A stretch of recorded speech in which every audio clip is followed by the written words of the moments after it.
جب یہ دنیا چھوڑنے سے پہلے بڑھاپے کے عالم میں وہ شہید نہیں ہوئے، وہ امت محمدیہ کو مخاطب کر کے کہنے لگے، اے لوگوں سنو، اگر موت وقت سے پہلے آنا ہوتی تو میں خالد بن ولید کب کا مر گیا ہوتا، اس لیے کہ میں نے کوئی سوراخ نہیں چھوڑا جہاں میں نے موت کو تلاش نہ کیا ہو۔ اگر موت اپنے وقت سے پہلے آ جاتی تو میں خالد کب کا مر گیا ہوتا۔ آج بڑھاپے کے عالم میں چارپائی پر ہیں، اٹھ کر چل نہیں سکتے، بوڑھے ہو گئے ہیں، کہنے لگے آج مجھے موت اس عالم میں آ رہی ہے جس طرح اونٹ کو کیلے کے ساتھ باندھ دیا جائے اور وہ باندھا باندھا وہیں مر جائے، کہ میں چلنے پھرنے کے قابل نہ رہا۔ آج بیماری کے عالم میں، بڑھاپے کے عالم میں جا پہنچا ہوں اور یہاں آ کر مجھے موت آ رہی ہے۔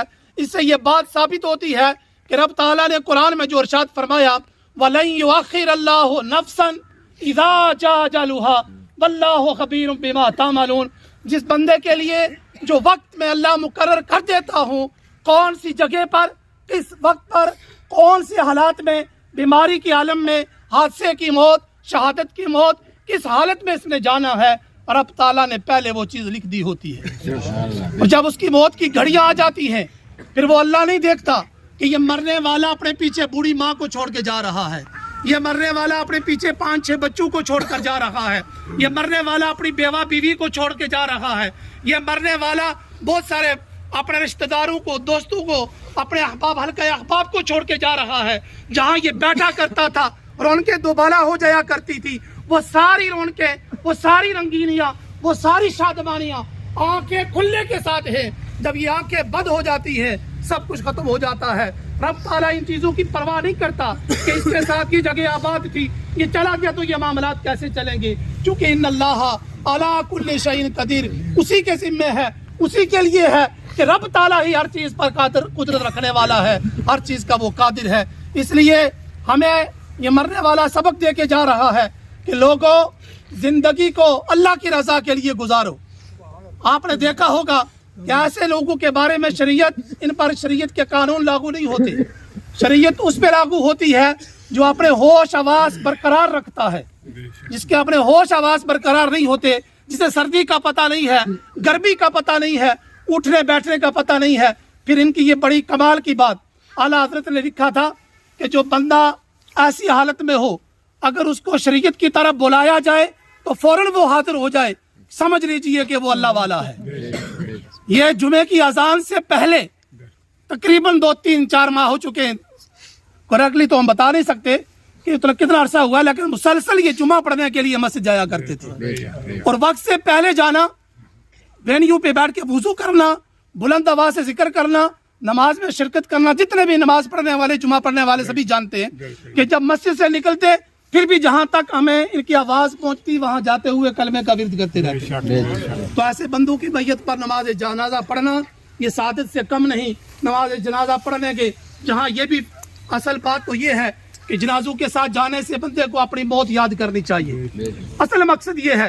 اور بعض فقہاء نے یہ بھی لکھا کہ میت پر نماز جنازہ پڑھنے کے 2 فائدے یہ بھی ہوتے ہیں کہ اگر میت گناہ گار ہے تو شاید نماز جنازہ پڑھنے والوں میں کوئی نیکوکار ہو جس کی دعا سے اللہ تعالیٰ میت کی بخشش فرما دے، اور اگر میت صاحب کمال ہے، صاحب مرتبہ ہے، نیکوکار ہے، تو اللہ تعالیٰ اس میت کی وساطت سے نماز جنازہ پڑھنے والوں کی بھی بخشش فرما دیتا ہے۔ اللہ تعالیٰ کی بارگاہ میں دعا کرتے ہیں اللہ تعالیٰ مرحوم کو کروڑ کروڑ جنت نصیب فرمائے، پسماندگان کو صبر جمیل اور اس پر اجر عظیم عطا فرمائے۔ ہم شرکائے نمازہ کو آخرت کی فکر لے کر اپنے گناہوں کی معافی مانگنے کی توفیق عطا فرمائے، اور مرتے وقت ہمیں کلمہ نصیب فرمائے۔ نماز جنازہ کا طریقہ بھی سماعت فرما لیں، وقت چونکہ ہو گیا ہے۔ اس کے 2 فرض ہوتے ہیں، آسان سی بات کہ 2 فرض ہوتے ہیں۔ ایک ہے کہ بندہ صحیح سلامت ہو تو نماز جنازہ کھڑا ہو کر ادا کرے۔ دوسرا یہ ہے کہ ہر زبان لفظ اللہ اکبر 4 مرتبہ کہے۔ جس طرح امام اللہ اکبر کہتا ہے، اسی طرح مقتدیوں پر بھی اللہ اکبر کہنا یہ فرض ہے۔ اور 3 اس کی سنت مؤکدہ ہیں۔ پہلی اللہ اکبر کہنے کے بعد ثنا پڑھنی، دوسری اللہ اکبر کہنے کے بعد درود پاک پڑھنا، تیسری اللہ اکبر کہنے کے بعد میت کے لیے دعائے مغفرت کرنا۔ تو نیت سماعت فرما لیں. 4 تکبیرات نماز جنازہ فرض کفایہ. ثنا واسطے اللہ تعالیٰ کے، درود واسطے نبی پاک صلی اللہ تعالیٰ علیہ وسلم کے، دعائیں واسطے حاضر میت کے پیچھے امام صاحب کے رو میرا خانہ صاحب.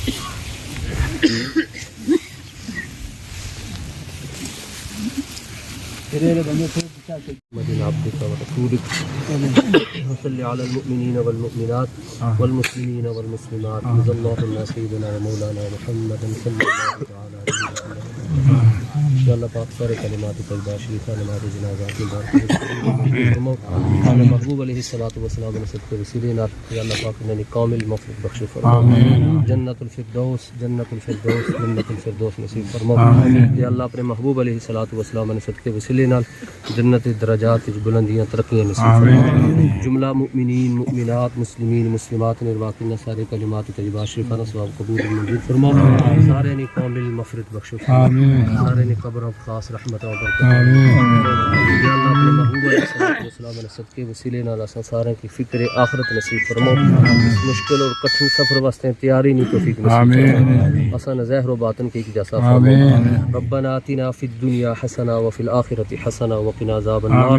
اللهم اغفر لنا ولاستاذینا ولمشائخنا ولوالدینا ولوالدی ولجميع المؤمنين والمؤمنات والمسلمين والمسلمات الأحياء منهم والأموات. اللهم أحينا وأمتنا على السنة والجماعة. اللهم إنا نسألك الفوز بالجنة والنجاة من النار والنجاة من النار. اللهم إنا نعوذ بك من الهم والحزن ونعوذ بك من العجز والكسل ونعوذ بك من الجبن والبخل ونعوذ بك من غلبة الدين وقهر الرجال.